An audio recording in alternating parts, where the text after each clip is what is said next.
New Philanthropy Capital. Hi everyone, welcome to this Clothworkers trusteeship seminar. Great to see so many of you here today. Brilliant. So a really warm welcome to everyone who's joining us today. So pleased to see so many of you joining us for this event. I'm really pleased that we're talking today about the important topic of how boards can combine professional and lived experience when making governance decisions. I'm Charlotte Lamb. I'm a principal consultant at NPC, and I lead NPC's work on involvement and decision making. I'm pleased to be joined by three fantastic speakers today who are going to share their own perspectives on the subject. We will hear from each of them, and then there'll be time to answer your questions and hopefully have some discussion between all the speakers in the second half of today's session. Before we get started, I'm just going to do some general housekeeping. So firstly, this is a free public webinar open to all, and there might be journalists present. We'll be recording the session, including any questions that you ask, and it will be available to watch online by you and others who are attending the event. If you tweet, we encourage you to use the hashtag NPC trusteeship so that others can join the conversation. Please do ask questions throughout the session using the Q&A function at the bottom of your screen. We will be collating these and asking as many as possible, as many as we've got time for in the second half of the session after the panelists have shared their presentations. And finally, we are really grateful to the Clothworkers company for making it possible to put this event on for free. The Clothworkers have been supporting these trusteeship seminars for many, many years, and without their support, they would not be possible. So before I invite our speakers to the floor, I'll just say a few words about our topic today. Putting lived experience at the heart of decision-making can help charities be more relevant, credible, and better meet the needs of those they serve. This is true at all levels of the organisation, but at board level is where decisions that shape the strategic direction of the organisation are made. And charities are seeing the value of making sure that lived experience and expertise influences decisions at board level, with many recruiting trustees with lived experience of the challenges the charity is tackling. But doing this well is not as simple as recruiting new trustees with lived experience. There are opportunities, challenges, and adjustments to consider. So how will you balance lived experience and professional experience in decision making? Might you have to adapt some of your processes to make them more inclusive, and other things that you might have to think about along the way? So today we're not really focusing on how to bring lived experience onto your board, but more what should happen once you already have that experience amongst your trustees, and what needs to be done to prepare a board to make the most of this opportunity. Our speakers today are from two different organisations who have taken different approaches to making sure that lived experience is included in their board level decision making.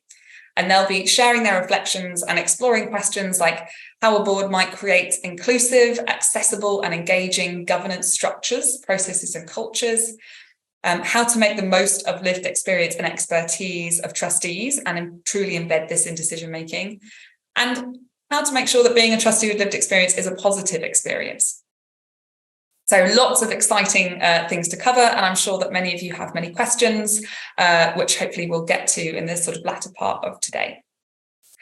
But first, let's go to our speakers. So our first two speakers are co-chairs of Young Manchester, which is a membership organisation and a young people's foundation that strengthens, connects and champions organisations and leaders of all ages who are supporting children and young people in Manchester. Ruqaiya Afan is a 20-year-old Manchester-based law student and activist.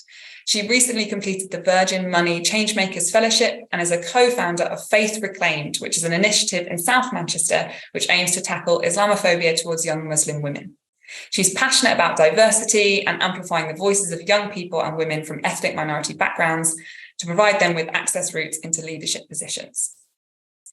Our second speaker, Sarah Cluter, co-chairs alongside Ruqaiya and acted as the interim CEO for Young Manchester when it was set up in 2018. Sarah is Assistant Director of Customer Experience at Wythenshawe Community Housing Group, a social landlord committed to place-based regeneration, and she has a particular interest in cooperative models of ownership. So Ruqaiya and Sarah, over to you to tell us more about co-chairing at Young Manchester. Thank you, Charlotte. Hello, everyone. It's really nice to see you all. Thank you for coming today. So I'm Rakaya, as Charlotte introduced, and I'm going to be talking about my experience of being on the board at Young Manchester, but also specifically what it's like co-chairing. So as Charlotte mentioned, Young Manchester is all about supporting young people in the city, and it has taken significant steps as an organization and charity to embed the lived experience of young people at every level of the organization, including board level. Um, and Sarah will be touching on that timeline a little bit more of how we got to this stage. But I'll be sort of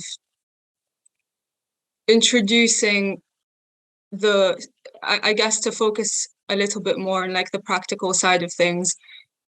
I want to tell you how I, as a young person with lived experience of being a young person in Manchester, felt comfortable enough to apply for, like, to join the board essentially, which is a bit of a scary step because it's not something you usually see, and sometimes you do doubt whether, you know, you have the right expertise or whether you're good enough. But I think the way Young Manchester handled things really helped. So my background is a youth activist. I've been a youth activist and campaigner for a number of years now, in Manchester predominantly.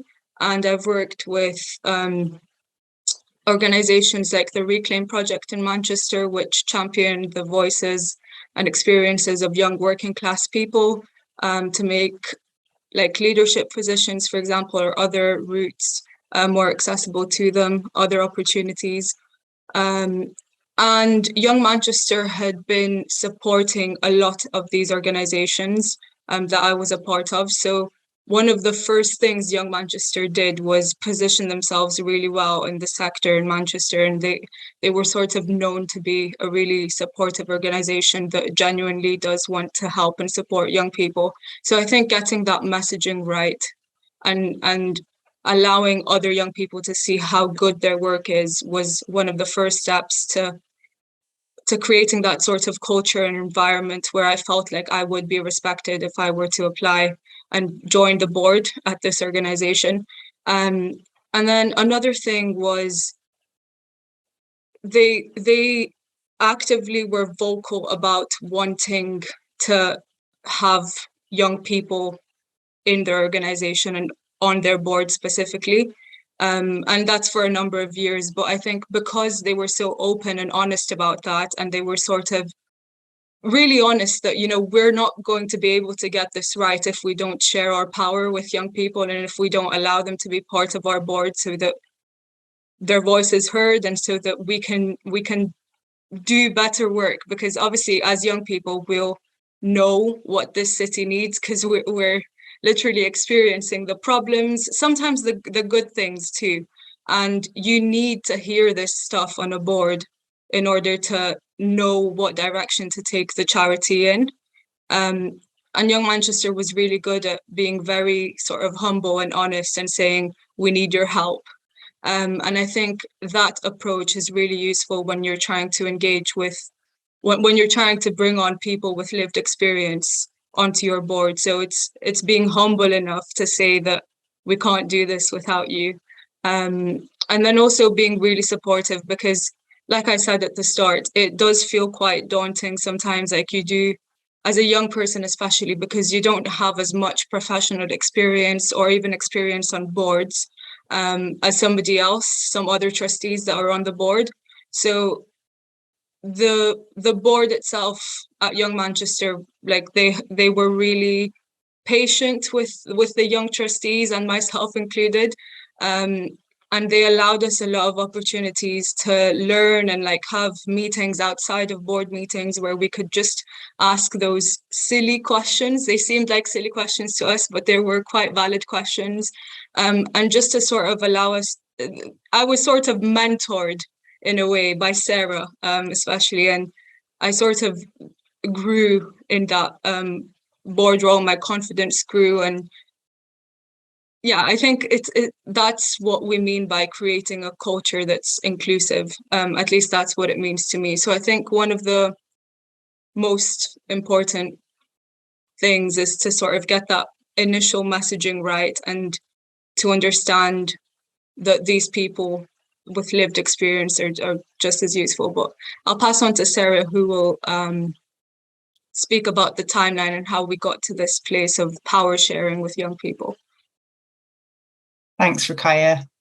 Hi, everyone. Thanks very much for coming today and giving me some of your time to be able to share our experience at Young Manchester. So I think, as many of you will know, if you've been, Manchester is a young, diverse and vibrant city. So we've got, I think it's about over a quarter of our population's under 20, and more than 40% of our young people are growing up multilingual.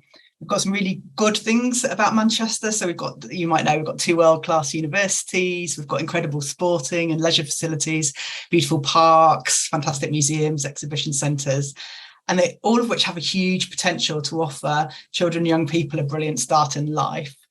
And yet very few of our children actually get to benefit from those resources. And in 2023, this year, 1 in 3 children in Manchester is living below the poverty line. That was kind of our challenge. And it made perfect sense to Young Manchester that if we wanted to crack this nut and to really make sure that we were offering as a city that best start in life to children and young people, that the voices of children, young people growing up in our city needed to be heard at every level of providing that youth and play services. So they should be helping us to decide who provides those services, how they provide the services, where, when they do it.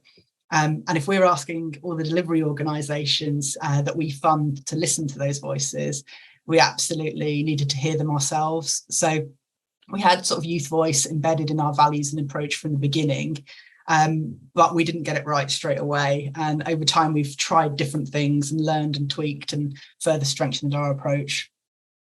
So as Ruqayyah said, I'm going to give you a quick insight into our journey in combining that lived experience and professional experience on our board. And I'm going to give you the unpolished version. So what we got wrong as well as we got right. Before I do, I would like to give a shout out to the people whose vision and hard work actually made this happen. So massive shout out to Justin Watson, who's now the CEO at the YPF Trust, and Imogen Greg Oriak, who is our current CEO at Young Manchester, who's been huge support, guide and energizer for the board. So without them and many others, there's no way this would have happened. So we started off with an ambassador programme. So we wanted to hear the voices of young people, and we developed an opportunity for any young people across the city to be able to join an ambassador programme. And that was a busy programme with loads of events and good stuff going on. But there was a part of a role there of helping to inform the board and to talk to the board about some of the big decisions that we were making. It was good. It worked really well from a perspective of young people enjoyed it. It was engaging. We got that bit right. But we didn't find a way of getting enough steer from that group to really influence change at the board and to influence our decision making. So we moved on from that to having the ambassador programme plus one of the ambassadors sitting on the board. So there's an under 25-year-old on the board. And I imagine, you may well have been in this experience at board where there's one person with lived experience and there's everybody else around the room who, in our case, was at least 20 years older. And it's cringe. It's really cringe. I think from a power balance perspective, if you're on the right side of a power balance, it never feels too bad. But if you're on the wrong side of it, it clouds everything and influences everything that you do and say in that environment. So it didn't work for us. That person is now still on the board. I'll tell you a little bit more about that in a minute. But that environment was not one that we hadn't changed our mindset. We hadn't changed what we did. And you can imagine the cringe moment when everybody looks around. Oh, so what do young people think about that? Everybody looks at this person. So that didn't work for us. In the background, we were employing more and more young staff. We've not got a massive team, but we were employing more young staff at Young Manchester. And it started off with project work. Then we delegated £25,000 to the ambassadors to be able to develop grant programmes so that they were able to start commissioning some small pieces of youth work across the city. And I think it was probably about that sort of time when we had a bit of a rethink on the board mindset, and we wrote into, sort of re-looked at our constitution and wrote into there that we would have at least 3 young trustees on the board. And I think it was probably, that was a tipping point for us, where it really started to change the way that we worked and the priorities that we set at the board. So at that point, for example, we then started talking a lot more about communications, which was something that we hadn't maybe picked up enough in the past and maybe hadn't valued as much. In the background, we then had the young staff at Young Manchester. We then ended up with the majority of staff at Young Manchester being younger. And then finally, we came to co-chairs, where Ruqaiya and I commenced the co-chairing a year and a bit ago now. And then the very last bit was that we have our new beginning of 2023. We have the latest part of our jigsaw, which was we now have co-CEOs. So we have a young CEO and under 25 and an over 25 CEO, both working 3 days a week with 1 day overlap in the middle. I'll stop there. Happy to take questions later, but I'll stop there and pass to Ruqaiya about the practicalities of co-chairing. Thanks, Sarah. So yeah, just to touch on like, what does it actually mean to co-chair? Like, what does that look like in practice? And this is very much a sort of working model. So we don't have the answers, and this might look very different for another 2 people. But this is sort of what Sarah and I do and what's been working so far. So I think one of the most foundational thing is our values, and the 3 there are many values, but the 3 values that underpins everything Sarah and I do is trust, understanding, and honesty. And I think we just let those sort of guide all the work and the meetings we have, and because it comes from that understanding that this is 2 halves of one role, and that is the central sort of idea that I always have in mind when I engage in anything to do with co-chairing. So one of the first things is regular communication. Now, this doesn't have to be like every week, but sort of regular communication with meetings to make sure that we're on the same page, and that's especially before a board meeting. It's really important that we're on the same page, because you can't have one co-chair saying something and the other co-chair saying something else when it's, talking to the board or to another group of people. Of course, we do have difference of opinion sometimes, but that's something we resolve in private, and it's sort of confidential. So speaking about, resolving any issues. So if there are any issues, whatever that looks like, we'll usually talk to each other first, and then create some sort of action plan that we both agree on, so that we know how to move forward sort of collectively, rather than having 2 different approaches to things. We also take turns to chair board meetings. And sometimes, I get the question, do you get like the easier board meetings or something? Actually, it just turns out I've actually been getting the more difficult ones, but that's just the way it is. And it's a really big learning curve for me, so I really appreciate that. But then, of course, we won't, like Sarah and I don't have the exact same skills. So there is a lot of honesty involved in sort of acknowledging where my gaps are, where Sarah's gaps are in certain experiences or skills. So, for example, I don't have anywhere near the same amount of experience in managing that Sarah does. So Sarah will manage the 2 CEOs that we currently have, the co-CEOs, and I sort of take more of a supportive approach, but it's also quite, again, a learning curve for me. So it's sort of like a shadowing experience at the same time for me. But then on the other hand, because we have like the young ambassadors that Sarah was talking about, the young staff, or my fellow young trustees as well. So we have 3 young trustees on the board right now at Young Manchester. They might find it a lot easier to approach me about an issue or an idea before, discussing it with Sarah or the wider board. So like I said, it's a model that's still a work in progress. But I truly believe, like, if your values align, I think that's the most important thing. And if you have, the organization's best interests at heart, then this model sort of works, or at least it's working for now, and it does bring a lot of benefits with it. So I'll pass on to Sarah for some final top tips. Thanks, Ruqayyah. So we're going to move on quickly, but just to say that from our perspective, investing ahead is really important. So Ruqayyah mentioned Reclaim, which is an organisation in Manchester that's been doing, decades of work with young working class people. So that without the work of them and a number of other organisations in Manchester beforehand, we wouldn't have had the quality of young people with the skills and the communication skills, particularly to be able to take on those board positions. So look for the strength in your lived experience groups. And if it's not there, you might have to invest or influence others to invest in it ahead of anyone coming to the board. Find ways to share power. I think we've spoken about that and the communication, which Ruqayyah's outlined. But my final one was just around being prepared to change how you work. So, for example, our next board away day, our new co-CEO has suggested mini golfing with a discussion topic at each hole. Let me tell you, this is not something that I've ever done before. So I'm very much looking forward to it. But it's always being open, I guess, to those new experiences and the way to do things. Thank you.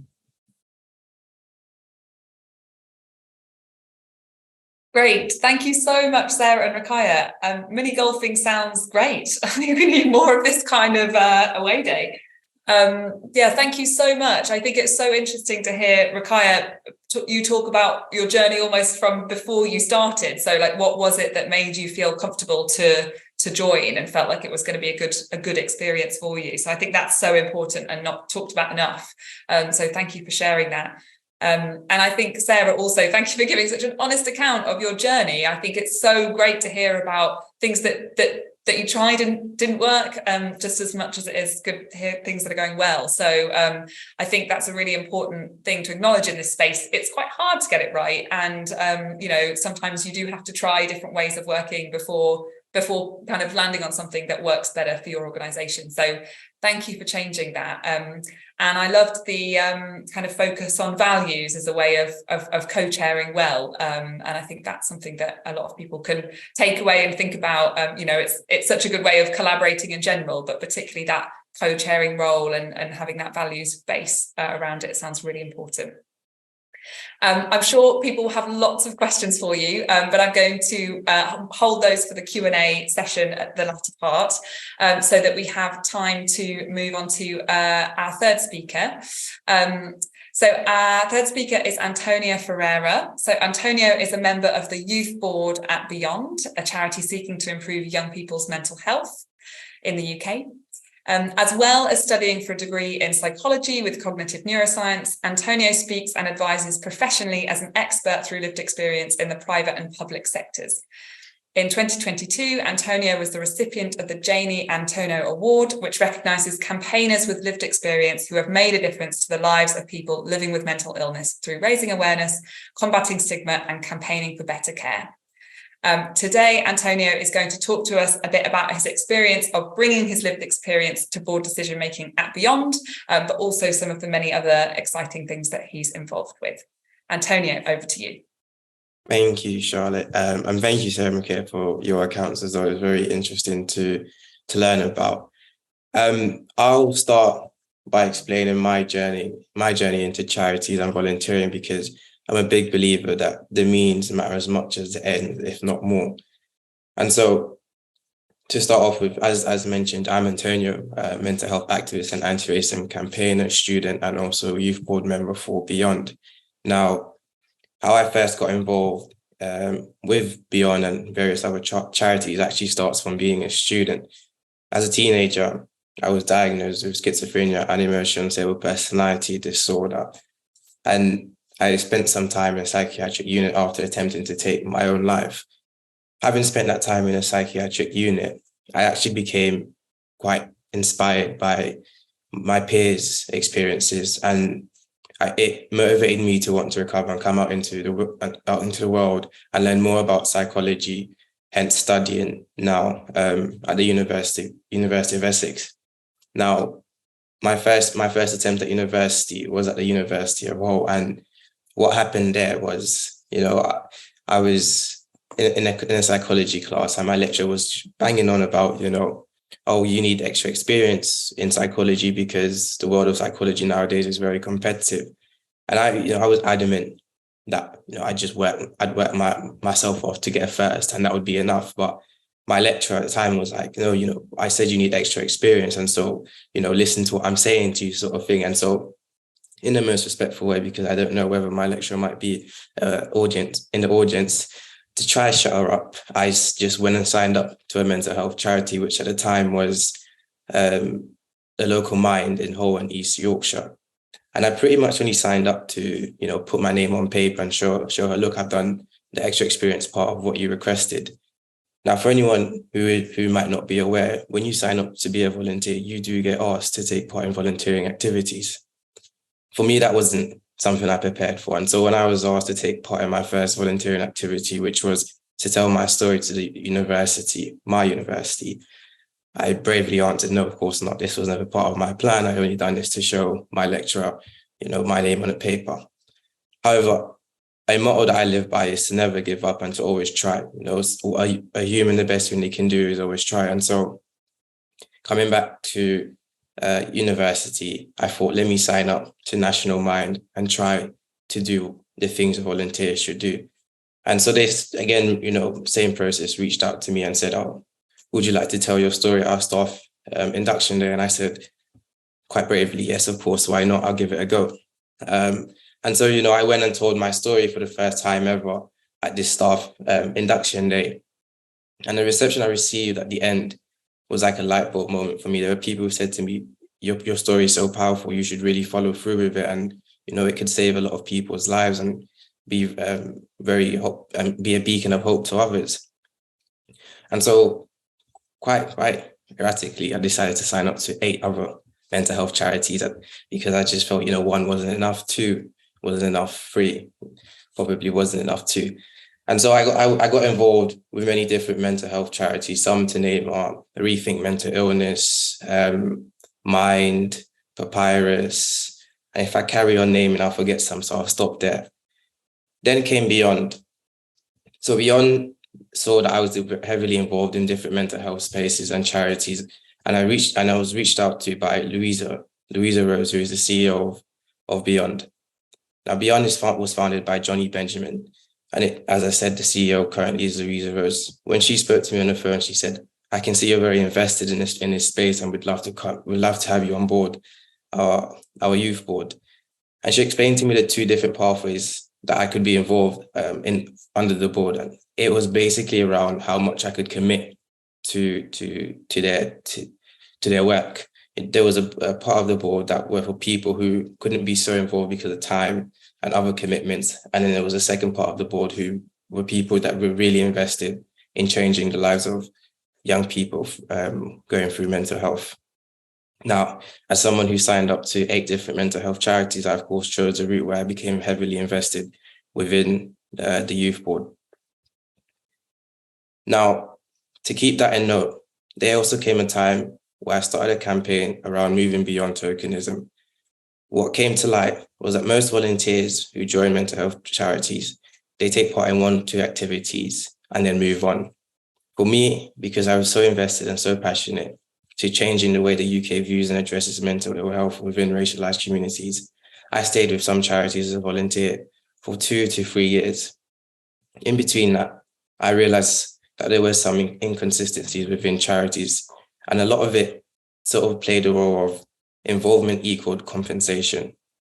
And so I started this campaign to move beyond tokenism, where I felt I was being used in a very tokenistic way to tick off boxes of being an anti-racist organization.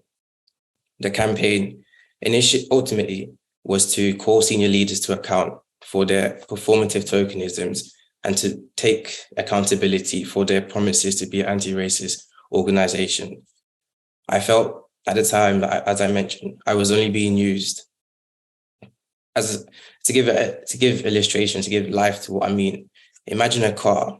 Sometimes we buy a vehicle for the way it looks. When we look under the hood, it's not exactly what we expected. And so I felt as part of that vehicle, I was only there for the look of the vehicle, but the engine that drove my passion wasn't aligned with what I wanted. Now I took a volunteer strike and I stopped volunteering for all charities, including Beyond. However, after successfully tackling the campaign and speaking with 26 plus senior leaders of mental health charities, I decided that Beyond would be the only charity that I remain involved with. And I'll probably give you the part you want to hear most, why I stayed involved with Beyond as a youth board member. Now, if you remember, it wasn't too long ago, I mentioned involvement usually equals compensation. I gave the illustration of a car. At Beyond, I wasn't just the look of the car. We were the wheels, the steering wheel, and the drive of that vehicle, while the shapers and the trustees were the engine that aligned with each part of that vehicle to make it move forward with the same ambition. Beyond stands for being authentic, passion-driven, and truly meaningful. And that really resonated with me and kept me on board. Now, the unique thing about the youth board is we are made up of 30 youth board members. Can I have this slide up now, please? As you see, there aren't 30 members of the youth board in this photo. However, we have grown considerably since these photographs. One of the things that really stand out for me between Beyond and being part of the youth board is that there is no age range limit within the youth board. Our oldest member, our seniorest member is in his mid-40s, and our youngest member is a 10-year-old. And the reason for this is because Beyond focuses on changing the lives, or committed to changing the lives of young people affected by mental health. And so we really look to reflect on youth mental health rather than someone who is currently in a youth in mental health. And so someone in their mid-40s, as long as they had lived experience of youth mental health, they are able to be a part of the board. And something as well, as I mentioned, the vehicle of the board, we have shapers, ambassadors, trustees, patrons, and advisors, and the youth board, of course. And while we have all these people, the youth board does not get pushed back to only just appear as the look of the charity. As I mentioned, we are the wheels that help the car move, and we are the steering wheel that directs the charity. And so with all of that in consideration, I didn't feel I was only used in a tokenistic way. And I did not feel that I was, only being used as a tick box. They were so driven to being inclusive, diverse, and authentic that actually a lot of the youth board members are involved in many different ways. For example, with myself, after my tokenism campaign, I was pushed up to being a young advisor for the charity, helping them support their EDI strategies. Many others are in also many different roles, not just limited to a youth board member. And so when they say that the youth board are the drivers, the inspiration, and the motivators of the charity, that is what they mean. And so we come together each of us with lived experience in many ways, as you can see, to really shape what we believe is important. Our ideas are always backed, and we always have an input in what the charity decides to do. And that, I mean, from an authentic and genuine perspective. Now, I'll round up with just a little PR, which is Beyond also have a festival each year in February dedicated to supporting schools, educational settings, and called Now and Beyond. Now, a lot of that is, I guess, supported by a lot of the youth board members. And so, as I said, the youth board members are not pushed back to just be in the look of the vehicle. They make up that vehicle and remain a part of that vehicle. I'm sure I've gone on to 10 minutes now. I know I am a public speaker. I'm known for speaking, but I also have a nasty habit of going over time. So I'll stop here just in case. Thank you, Antonio. And no, don't worry, you didn't run over. So that's great. Thank you so much. I think we've got a couple of minutes before we go into Q&A. So I'm going to take Chair's prerogative and ask you a question, if that's all right. I mean, it was so interesting to hear about how actually the youth board is made up of people who aren't necessarily a young person right now, but have that past experience. And I think that's really interesting that, lived experience doesn't always have to be something that you're currently experiencing, but, it remains with you for your life. So I think that's really interesting. I would like to ask you the question about, I guess, how things work in practice. So you mentioned that, you feel the advisory board is, really driving things that beyond. How does that work in practice? Like, how often do you meet? When do you meet with the board? Do you meet with the board? Kind of how does that work? So the interesting thing again is, as I said, we have the shapers, ambassadors, trustees, patrons, and advisors. Now, what you'll find in other organizations is that actually that develops a hierarchy system, and to connect with those different departments, I guess, is quite difficult as someone on the youth board. However, with the youth board, we're involved with trustees. I've worked with the trustees individually. I've worked with the patrons individually, ambassadors individually, and so forth. Now we meet every month, I think it is. And as I said, we are a small youth board of only about 30. So it's quite time constraint as well, but we do meet every month, and we usually just meet every month for more of a social catch up. Whereas if it comes into ideas, projects, we then create smaller groups where, we will lead on different expertise. And so, for me, I would be more involved in the diversity of what that project represents, or EDI of what that project represents, and be in that group leading on that strategy. Whereas others will use their other expertise within their lived experience to lead on other parts of the project, and then ultimately come together to demonstrate that as a youth board. Great, thank you. That sounds great. Well, thank you so much for sharing your journey and your experience, Antonio. It's a really inspiring story, and really moving story as well. I know the campaign has been a really, really important thing, and if anyone's interested in looking it up after, I really highly recommend it, and looking at some of Antonio's other work. So thank you so much for being here. We're going to move on now to our Q&A. I've had a few questions through for all of the speakers. So there's a lot here, and I'll think about where to go first. I think maybe I'll start with a question that comes in that actually any three of our speakers could answer. So the question is, could you talk a bit more about how those on the board with lived experience can help ensure the insights and interests of young people are central, but they don't end up being expected to literally speak on behalf of every young person? I'll open the floor to Sarah, Rakaya, or Antonio to if you want to share a comment on that question. I'll go if that's okay. So yeah, that does definitely happen sometimes. Like, it's quite easy to just turn to the young person or young people on the board and just be like, well, what do young people think?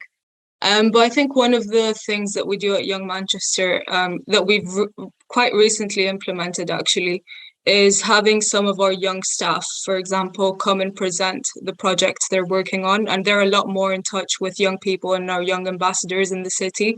So they'll have a lot more sort of ideas and experience and understanding of what's going on the ground, if that makes sense. And they have sort of a slot during every board meeting to come and present what they're working on and why, and etc. So it's not just the young people on the board who are talking for all young people in the city, but we do also get some of that input from the young staff, which I think is really beneficial.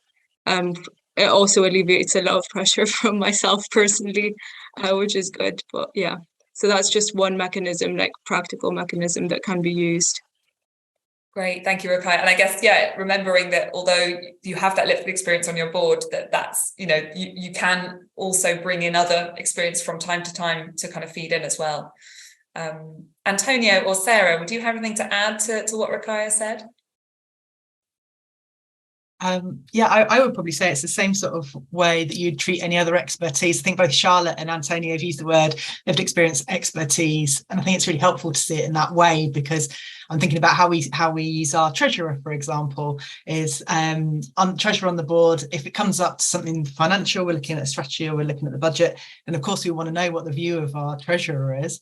However, we would never rely on the view of our treasurer to, we need to get ourselves assured. So we might do that through having an auditor in, or we might do that through making sure that we've got other people on the board who understand the accounts, and that way around. So I would say it's so for example, if the discussion was around young Muslim women and what they needed to get the most out of experience in Manchester, and we had some research or we had a survey result, I suspect that what Rakaya would pick out of that would be different to what I would pick out of that, because of her lived experience and her expertise in that area. So yeah, I guess it's just playing as you would do to other expertise areas. Great, thank you. Yeah, really important. Antonia. Can I ask you to just remind me the question again, please? Yes, of course. So the question is, how can you help ensure that the insight and interest of young people are central to the board decision, but don't end up being expected to speak on behalf of every young person?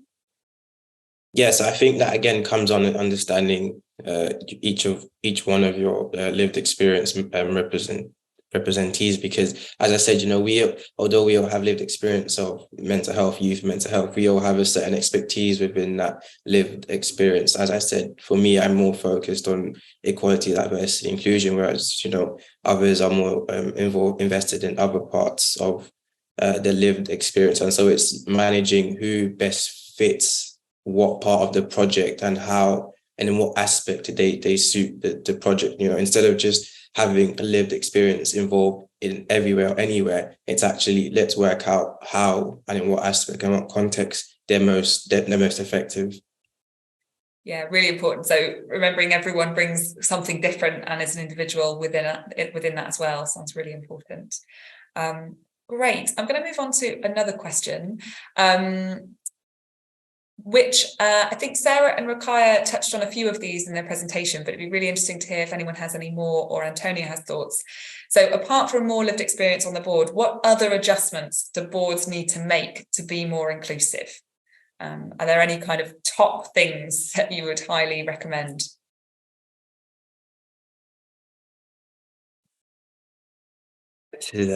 I'm thinking of the answer here. I'll come back to you on this. Okay, yeah, that's fine.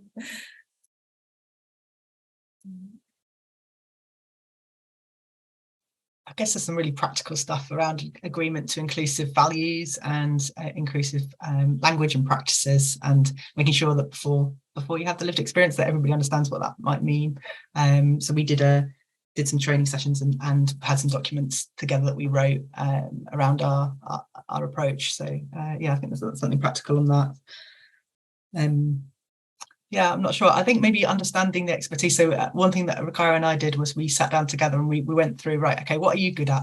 And what are you good at? And what do you know? What do you know? And we kind of have done that across the board, and Sam's helped us to do that across the whole of the board and really understand the skills of each trustee.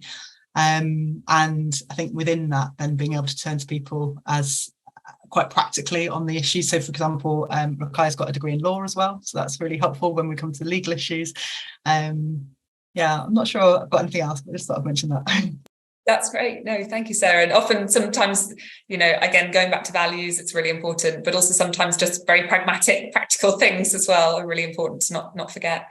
Antonia, I'll come back to you if you want to share, but is now a good time? Yeah, sure. Yeah, I think it's also good to understand that, while you have a lived experience person involved, it's also good to be aware of what other commitments they have and how that comes into how they're used in that organization. So I guess what I'm trying to say is what was shared actually, having a law degree but also being a lived experience, how you can merge the two instead of just having someone separated in two minds and having to come in and out of one idea to another idea, if that makes sense what I'm trying to say. Yeah, I think that's really, really important. Great, thank you. So I've got a question that's for Rakaya here, talking about values. I think you mentioned 3 values that you kind of had at the core of your co-chairing relationship. I think they were trust, understanding, and honesty. Hopefully I've got that right. Someone has asked, how did you come up with those 3 core values? And I suppose it'd be interesting to know, why are those the ones that work so well? So those are just my own personal opinion and what values I think are needed for the co-chairing between Sarah and I. Again, those 3 might not necessarily be the ones that are most suited for another pair of co-chairs. But for me, I think trust, which sort of includes confidentiality as well, because like I said, it's 2 halves of one role. So we do need to be on the same page when we're presenting to other people. So I think that is just really fundamental to, if you're going to share one role, like even if it's not co-chairing, if it's co-managing, if it's co-CEOing, whatever it is, if you're going to be part of a team or a group or a pair, that's just a fundamental key thing that needs to exist. Understanding, I think, just being really understanding that sometimes life gets in the way of things, or just they're like, this person, their whole role is not just to co-chair, it's also, you know, they have a life. Like I'm currently studying for my master's. I'm, you know, doing a whole bunch of stuff. Sarah has her job. Sarah has a family. We both have family, social lives, and just like being understanding that, you know, they might not respond immediately. They might be on holiday. And just sort of having that patience and understanding, I think, is also key.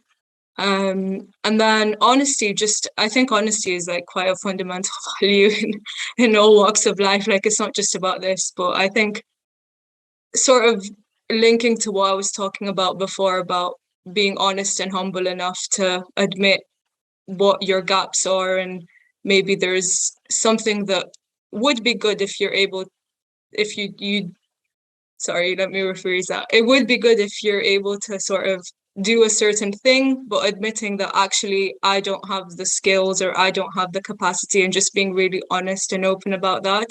Like that's the best way forward, because then you can sort of resolve that issue, come up with an action plan of, okay, that's fine, how do we move forward with this? Rather than, you know, if I lied about having a certain skill and then I can't do the task that's required, that would just be a mess for everybody, and I'd be wasting everybody's time. So I think honesty is really important. So those are just the 3, to sum up really quickly. Those are just the 3 that I came up, and those are the ones I think are most important for me. But there are a lot of other values that are really good and really important that might be more beneficial for other people. Thank you. It's a really great insight into your thinking there, and it makes so much sense. I think it sort of also resonates with a lot of things that you and Sarah talked about around honesty and humility being a really important part of doing this well. So yeah, thank you for that.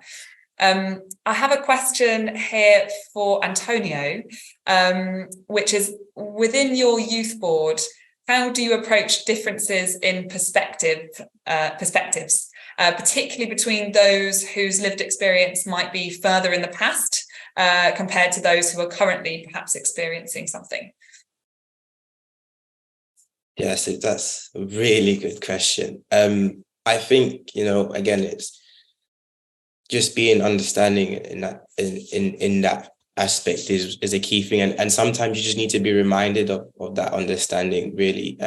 You know, I use a car example again, although, you know, we're not just the looks of the car and with the wheels and the steering wheel. You know, sometimes one of us can take a path that kind of diverts from the route we're supposed to be on. But you have, as I said, the rest of that vehicle, the engine and so forth, to bring us back and ground us back into, actually, let's think about this again. You know, how can we reroute ourselves into the right path? And, you know, I've had a lot of, I have this tendency to come up with 100 ideas and not give enough for one to just develop, right? And that's basically me giving you an example of me detouring from the path of, actually, we're here to support you, but we can't support 100 ideas. We have to let some ideas sink and develop. And so it's having that conversation, really being able to have that conversation. And it's, as I said, every single person from the youth board and beyond the youth board is there in a personal and professional support. And there's always someone you can talk to with an expertise. There's always someone that can bring you back to ground. And,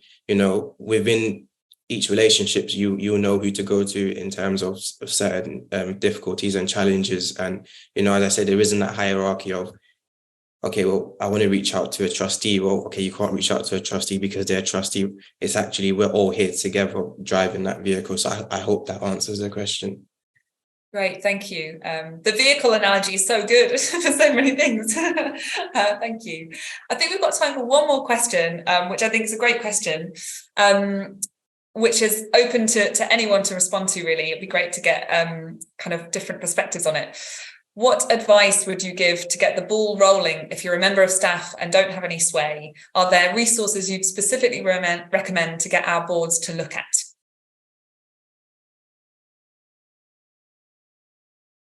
Or I guess any top tips, if not resources. I'm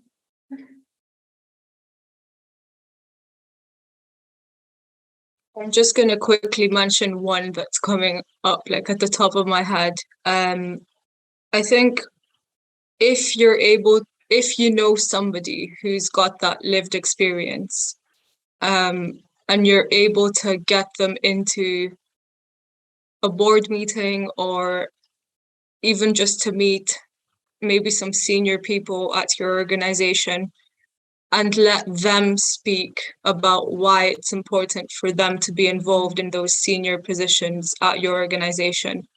I think that has a lot more sway when it comes from that person with the lived experience. If you're able to do that, I think it's a really good sort of way to quietly, like in the background, without causing too much. I don't know if that's the sort of way you want to handle it. I think that's probably one of the most effective ways because it's quite powerful. Like Antonio, when he was just telling his story there, I mean, I find it very hard to imagine a situation where a charity would be like, no, we don't need you on the board. I think it's unlikely. Although, yes, it might take time, but I think it gets the ball rolling. Great, thank you. Yeah, important of involving, people with lived experience right from the start in that conversation, I think is a great way to start. Sarah or Antonio, would you have any kind of thoughts around somebody in that position or a charity just thinking about, getting started in this and bringing people with lived experience in? Would you have any kind of words of wisdom, I suppose, to add to that? I'm afraid I don't have any resources. I actually just did a quick Google when you said that question and looked through and thought, there is some really interesting stuff that I've just seen from Scottish government, and there are documents that we've used in the past, but I can't bring them to mind right now. But what I say is probably maybe most powerful is hearing from others. So if you anybody really is interested and would like to have a kind of conversation offline or would like to kind of speak to one of our board members or something useful to do that, would be happy to if you think that could be useful in your process. Great, thank you, Sarah. Yeah, I'm sure lots of people might find that useful. Antonio, anything to add? I'm going to say no. That's a really good question, but I'm not sure how to best answer that. So again, I'll probably take that politically and come back to you. Okay, nice. Brilliant. Well, I'm afraid there are a few more questions, and I'm sorry if we didn't have time to get round to your question. But so many brilliant questions coming in. Thank you so much. So I'm going to sort of bring us to a close now. So I guess it's for me to say thank you so much to our fantastic speakers, Rakaya, Sarah, and Antonio, and for bringing your kind of personal stories and a really honest kind of account of where you are and sharing some of the challenges as well as what's going well. It's been really brilliant to hear you speak about that, and I'm sure everyone in the audience has appreciated it. Also, thank you to everyone who's joined us for your comments in the chat, comments and questions and encouragements. It's been great to hear from you as we go through as well. I will just mention, really kind of based on that last question that we were all talking about, I'm leading a project at NPC at the moment where we are going to be working with some organisations who've gone on that journey to centre lived experience more in what they do, and part of that will be thinking about at the governance level and really understanding kind of how they started, how they've overcome barriers, and it's something we'll be sharing more about in the coming months. So if you're interested in that, please do watch this space. This is the second in our set series of Clothworkers seminars for this year. So if you're interested in joining any more, the next one is on the 7th of March, and we'll be talking about the cost of living crisis. My colleague Dan has put the sign-up link in the chat for that if you are interested.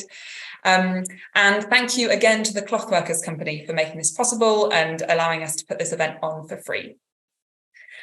One final request from me, we would love you to fill out a feedback survey, and we're also looking for people who are happy to have a short telephone interview about their experience of the seminar and what they've done since as well. It's really all about how NPC measures the impact and our own impact and make sure that these seminars are as good as they can be. Please do email us at events@thinkNPC if you're happy to take part in one of those interviews. You will also be sent the survey in an email following this, and there's probably a link in the chat as well. Please do fill those in. It really helps us make this series as good as it can be. So that's all from me today. Thank you again to my brilliant speakers. Thank you to all of you for coming along. Remember that this has been recorded, so you can rewatch or encourage others to watch after this as well. Have a lovely rest of the day. Bye.